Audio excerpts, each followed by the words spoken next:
ایک شخص تھا بنی اسرائیل میں، وہ اس نے 99 قتل کیے، حدیث پاک کا خلاصہ ہے 99 مرڈرز، اور اس کے بعد اسے خیال آیا کہ یار بہت ہو گیا، کتنے گناہ کرے گا، اب تو توبہ کر لے۔ وہ ایک راہب کے پاس گیا، سو کالڈ ہیں مولوی صاحب، اس زمانے کے بھی سو کالڈ ہوں گے، علم تھا نہیں، لکس لائک، بے شک ہم بھی آج کل ہر داڑھی والے کو عالم دین سمجھ لیتے ہیں، بلکہ اب تو بغیر داڑھی والے کو بھی عالم دین کہنا لوگوں نے شروع کر دیا۔ یہ عجب فنومنا چلا ہے کہ جس کی مرضی وہ اسلام کی انٹرپریٹیشن کر رہا ہے اور لوگ اسے سنی جا رہے ہیں۔ اللہ کے بندوں، عالم دین صحیح عقیدے والے سے بات سنو گے تو سمجھ آئے گی۔ یہ حدیث بھی اسی طرف رہنمائی کر رہی ہے کہ کہنے کو وہ کوئی مذہبی آدمی ہوگا، یہ بندہ چلا گیا اس کے پاس، کہا حضرت 99 قتل کیے ہیں، کیا میری توبہ قبول ہوگی؟ وہ بندہ، اس نے کہا خدا کا خوف کر، 99 بندوں کا قاتل، تیری توبہ قبول نہیں ہونی۔ اس نے اس بندے کو اللہ کی رحمت سے مایوس کر دیا۔ اب وہ پہلے ہی قاتل تھا، اس نے کہا چلو پھر سینچری پوری کرتے ہیں۔ اس نے اس راہب کو بھی مار دیا، 100 قتل کر لیے۔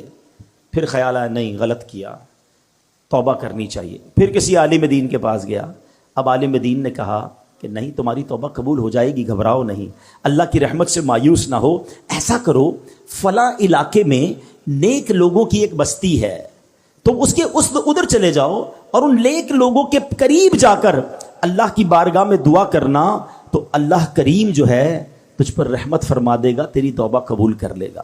یہ بندے نے نیت کی، اچھی نیت، اور چل پڑا۔ اللہ کی شان دیکھو، راستے میں اس کا انتقال ہو گیا، عذاب کے فرشتے آ گئے، ہم لے جائیں گے، 100 بندوں کا قاتل ہے، رحمت کے فرشتے آ گئے، ہم لے جائیں گے، توبہ کی نیت کر لی تھی، چل پڑا تھا، اللہ سے دوستی کا ارادہ کر لیا تھا، یہ چل پڑا ہے۔ اب دونوں قسم کے فرشتوں میں ایک طرح سے بحث شروع ہو گئی۔ عذاب کے فرشتے کہتے ہم لے جائیں گے، توبہ کی تھوڑی تھی، گھر سے نکلا ہی تھا، ارے 100 تو قتل کر دیے ہیں۔ رحمت کے فرشتے کہتے نہیں، اللہ کی راہ پہ چل پڑا تھا، دل میں شرم اور ندامت آ گئی تھی، ہم لے جائیں گے۔ اب اللہ کی طرف سے ارشاد ہوتا ہے ایسا کرو، زمین کیلکولیٹ کرو، زمین کو ناپا جائے، اگر یہ بندہ اپنے گھر کے قریب ہے تو عذاب کے فرشتے لے جائیں، اگر یہ بندہ نیک لوگوں کی بستی کے قریب ہے تو رحمت کے فرشتے لے جائیں۔ اللہ اکبر، میں حدیث کے الفاظ سنا رہا ہوں۔ اب جب ناپی گئی تو وہ بندہ نیک لوگوں کی بستی کے قریب نکلا۔ علماء کہتے ہیں یہ جو پلان تھا نا، اللہ کی قدرت کا پلان تھا، ایکچولی وہ دور تھا نیک لوگوں کی بستی کے، مگر رب کا حکم تھا کہ یہ بخشا جائے، اس کی منشا یہ تھی یہ بخشا جائے۔ وہ نیک لوگوں کی بستی اور اس کی لاش کے درمیان جو پلاٹ آف دا لینڈ تھی وہ اسکویز ہوئی، وہ کم ہوئی اللہ کے حکم سے، اور جب ناپا گیا تو چند فٹ کے فاصلے سے وہ نیک لوگوں کی بستی کے قریب تھا، اسے رحمت کے فرشتے لے گئے، گویا اس کی بخشش ہو گئی۔ یہ ایک روایت بیان کرنے کے بعد میرے پیارے اسلامی بھائیوں کیا پتا چل رہا ہے؟ وہ رحیم، وہ کریم، وہ توبہ قبول کرنے والا ہے، وہ معاف کرنے والا ہے، اس کی رحمت چاہتی ہم بخشے جائیں، مگر یہ بندہ ہے جو توبہ نہیں کرتا، یہ بندہ ہے جو اس کی بارگاہ میں سر نہیں جھکاتا، وہ اس سے دوستی نہیں کرتا۔ میرے پیارے اسلامی بھائیوں، اس حدیث سے ایک اور بہت خوبصورت بات سیکھنے کو ملی ہے۔ نبی پاک واقعہ سنا رہے ہیں صحابہ کو، اٹ مین سارا کانٹینٹ جو ہے وہ آتھرائزڈ ہے، سارا کانٹینٹ جو ہے وہ زبردست کلیئرڈ ہے، جبھی تو نبی پاک سنا رہے ہیں نا۔ تو آقا نے کیا بتایا کہ لوگوں نے مشورہ دیا نیک لوگوں کی بستی کے پاس جا کر دعا مانگو۔